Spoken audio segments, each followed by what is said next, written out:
नमस्कार दोस्तों, स्वागत है आप सभी का अपना प्यारा सा यूट्यूब चैनल गुंजन गुरुजी में।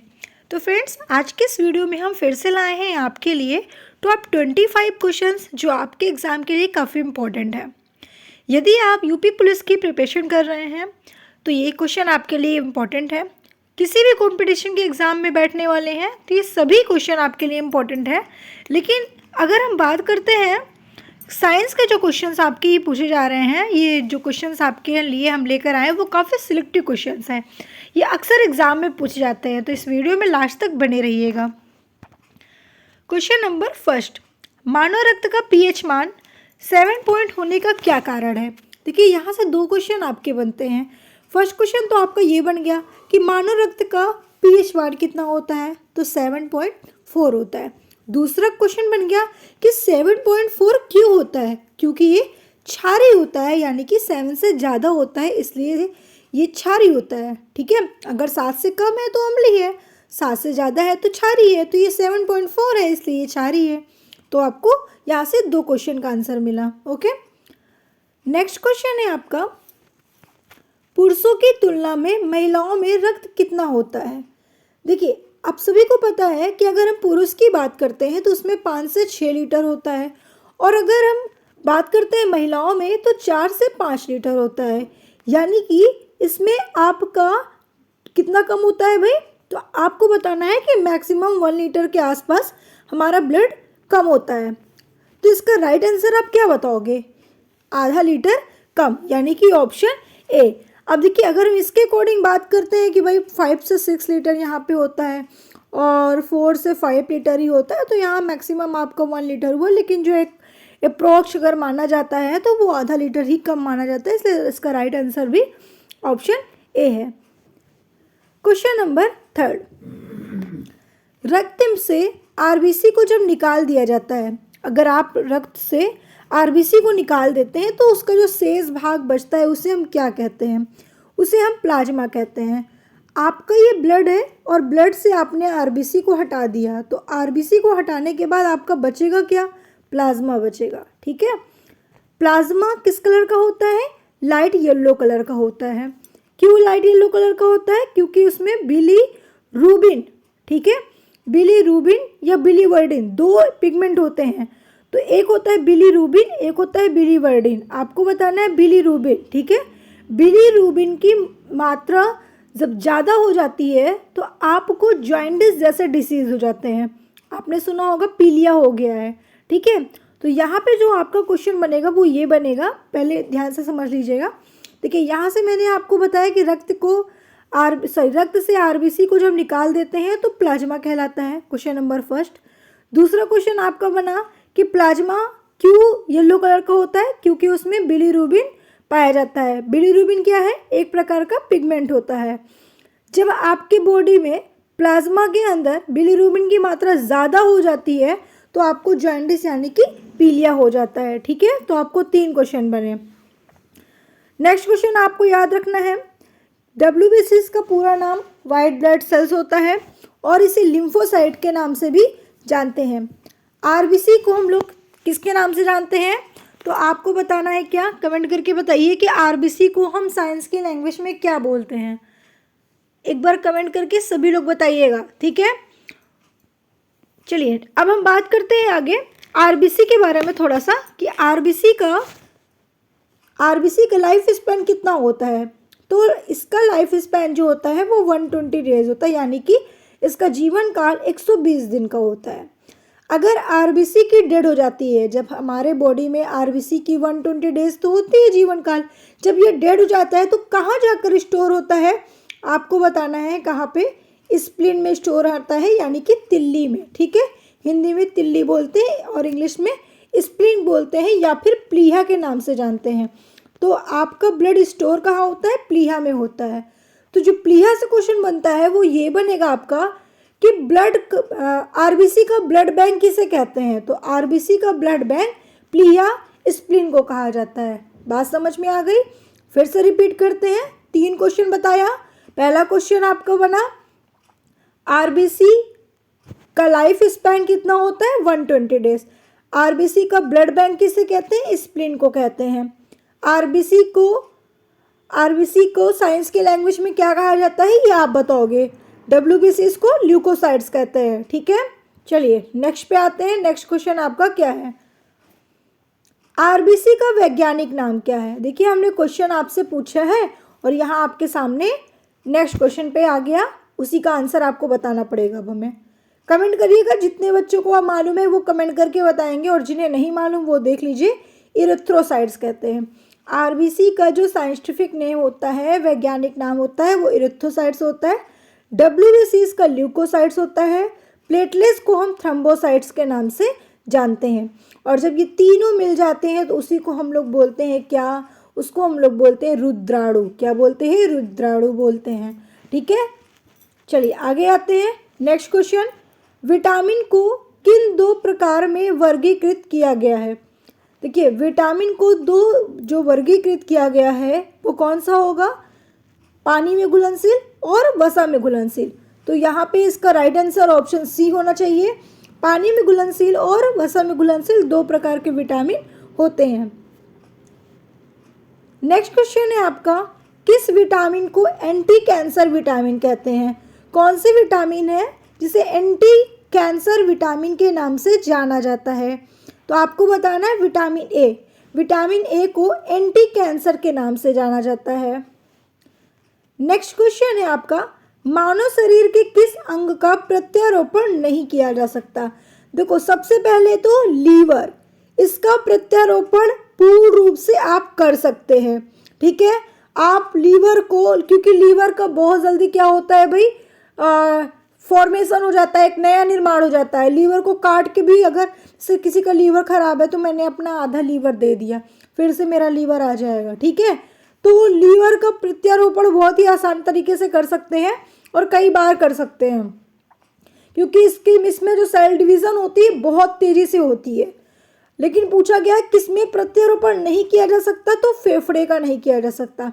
अगर किसी का लंग्स खराब हो गया तो फिर उसको चेंज नहीं किया जा सकता, उसका प्रत्यारोपण नहीं किया जा सकता। इसलिए राइट आंसर क्या है, ऑप्शन सी होगा।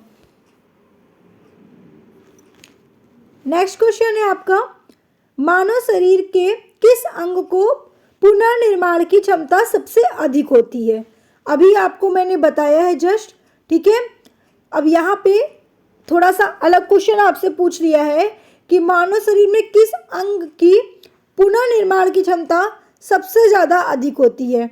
तो मस्तिष्क की होती है, ठीक है। किसकी होती है भाई, मस्तिष्क की, यानी कि ब्रेन की सबसे ज़्यादा पुनर्निर्माण की क्षमता होती है, याद रखिएगा आप लोग। अब ब्रेन से एक क्वेश्चन पूछ लिया आपसे कि ब्रेन का, मस्तिष्क का अध्ययन कहाँ करते हैं। देखिए ब्रेन का अध्ययन करते हैं हम लोग न्यूरोलॉजी में। क्यों, क्योंकि आपके ब्रेन में कौन सी सेल्स पाई जाती है, न्यूरॉन सेल्स पाई जाती है। तो न्यूरॉन से क्या हो गया, न्यूरोलॉजी हो गया। दो क्वेश्चन याद कर लीजिएगा, मस्तिष्क का अध्ययन न्यूरोलॉजी में करते हैं और मस्तिष्क में न्यूरॉन सेल्स पाई जाती है, और ये सबसे लार्जेस्ट सेल्स होती है, हमारे शरीर की सबसे बड़ी कोशिका होती है, याद रखिएगा आप लोग, ठीक है। नेक्स्ट क्वेश्चन आता है आपका, ट्रेकोमा रोग शरीर के किस भाग को प्रभावित करता है। अगर आपको ट्रेकोमा जैसे रोग हो गया तो आपके आँख को, ठीक है, आपके आँख को कि आपके फेफड़े को कि आपके वृक्क को कि प्लीहा को, किसको प्रभावित करता है। तो आपको बताना है फेफड़े को, ठीक है। तो इसका राइट आंसर ऑप्शन ए है। प्रोकैरियोटिक कोशिका में विभाजन किस प्रकार से होता है। प्रोकैरियोटिक क्या है, सेल दो प्रकार की होती है, यूकैरियोटिक, प्रोकैरियोटिक, यूकैरियोटिक, ठीक है। प्रो मतलब जो पहले आए हैं, ठीक है। अब इसमें पूछा गया है कि इसमें किस प्रकार का कोशिका विभाजन होता है। कोशिका विभाजन जो होता है वो दो तरीके से होता है, तीन प्रकार का होता है, सूत्री, अर्धसूत्री और कौन सा होता है, समसूत्री विभाजन। तो यहाँ पे पूछा गया है किस प्रकार के विभाजन होता है प्रोकैरियोटिक कोशिका में, तो आपको बताना है अर्धसूत्री विभाजन, ठीक है। नेक्स्ट क्वेश्चन है आपका, पारिस्थितिकी तंत्र या परितंत्र शब्द का प्रयोग सर्वप्रथम किस वैज्ञानिक ने किया था। तो सर्वप्रथम टेंसले, ठीक है, टेंसले ने किया था। अगर वोल्टेयर पूछे तो बताना है गुणसूत्र की खोज वोल्टेयर ने किया था। गुणसूत्र की खोज वोल्टेयर ने इसे नाम दिया था, खोज नहीं की थी, ठीक है। गुणसूत्र नाम वोल्टेयर ने किया था और स्टार्चबर्गर ने खोज की थी। और ग्रेगर जॉन मेंडल की यहाँ पे बात करें तो इन्होंने आनुवांशिकी की खोज की थी, यानी कि जेनेटिक्स की खोज इन्होंने ही की थी, ग्रेगर जॉन मेंडल ने। नेक्स्ट क्वेश्चन है आपका, उस गैस का नाम बताओ जो चीनी के किण्वन में प्रयोग किया जाता है। ऐसे गैस का नाम पूछा है जो चीनी के किण्वन में प्रयोग किया जाता है। तो आपका राइट आंसर है कार्बन डाइऑक्साइड, जिसका सूत्र होता है CO2। नेक्स्ट क्वेश्चन, वनस्पति जगत में निम्नलिखित में से किसको जल स्थल चर या उभयचर कहते हैं। देखिए वनस्पति मतलब कि बॉटनी के अंतर्गत किसको हम उभयचर कहते हैं, कौन से प्लांट को उभयचर कहते हैं, जो जल भी होता हो और स्थल में भी होता हो। तो ऐसे पूछा गया है। तो आपका राइट आंसर है ब्रायोफाइटा। ब्रायोफाइटा के प्लांट्स जो जल में भी रहते हैं और स्थल में भी रहते हैं, इसीलिए इन्हें उभयचर के नाम से जाना जाता है। तो आपसे पूछा जा सकता है ब्रायोफाइटा उभयचर है? हाँ बिल्कुल उभयचर है। नेक्स्ट क्वेश्चन है आपका, पौधे अपने पोषक तत्व मुख्य रूप से किससे प्राप्त करते हैं। तो भाई पौधों में जो पोषक तत्व प्राप्त होता है वो मिट्टी से होता है, ठीक है, इसलिए इसका राइट आंसर आपको डी लगाना है।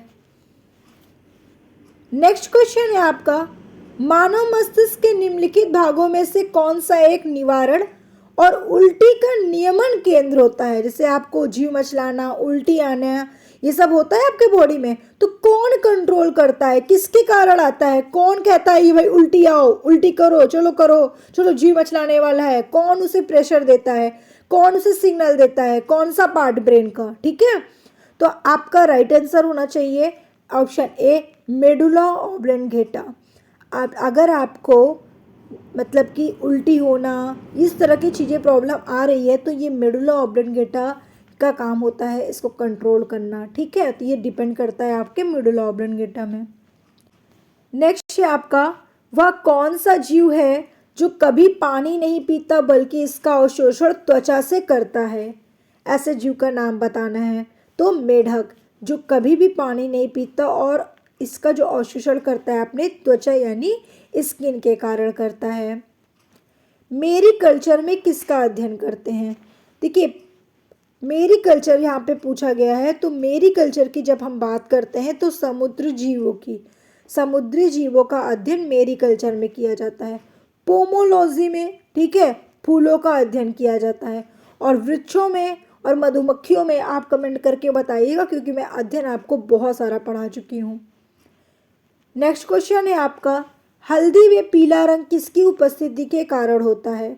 आप सभी लोग जानते हैं हल्दी अदरक की तरह दिखता है ना, जो आपकी पेड़ से तोड़ी हुई हल्दी होती है वो अदरक की कलर का, अदरक की तरह दिखता है पूरा। लेकिन यहाँ पे पूछा गया है कि किसकी उपस्थिति के कारण उसमें पीला होता है। तो आपको क्या बताना है, ऑप्शन बी, ठीक है, करक्यूमिन के कारण हल्दी का पीला रंग होता है। नेक्स्ट है, फल पकने पर टमाटर का रंग लाल हो जाता है, ठीक है, ऐसा क्यों हो जाता है भाई।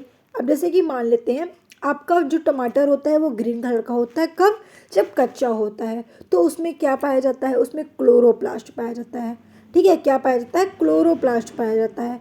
लेकिन फल पकने पर टमाटर का रंग लाल हो जाता है, ऐसा क्यों भाई, ऐसा क्या होता है।